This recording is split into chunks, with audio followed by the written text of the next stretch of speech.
A Ukrainian literature class in the Crimean city of Simferopol at school number 25, where all other subjects are taught in Russian.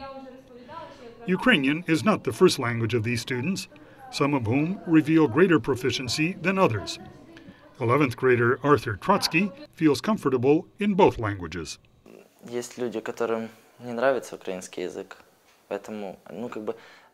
There are people who don't like the Ukrainian language, basically grown-ups, because it's difficult for them to adapt. But we children are learning Ukrainian in school from grade 1, and some even study it in depth.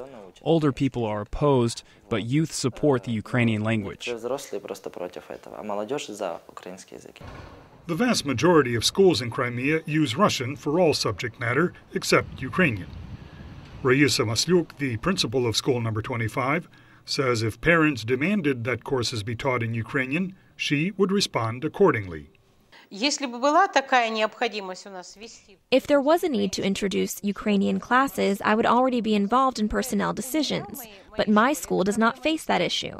There are no applications that indicate children want to study in Ukrainian. But demand for all Ukrainian schools in Crimea is slowly increasing. 842 students at the Ukrainian school on the outskirts of Simferopol exceed the building's capacity. Half of the pupils are ethnic Russians, and many have been turned away for lack of space. However, Principal Natalia Rudenko says Crimean colleges do not prepare teachers for specialized Ukrainian language instruction.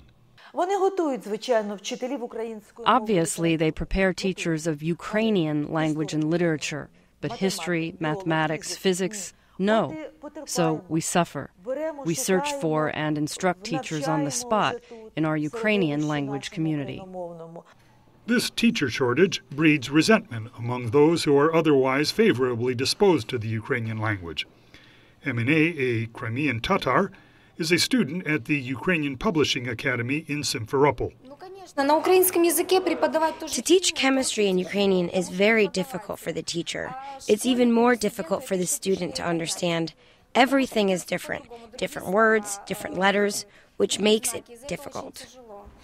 Older Russian speakers complain that Ukrainian is being forced upon the people of Ukraine.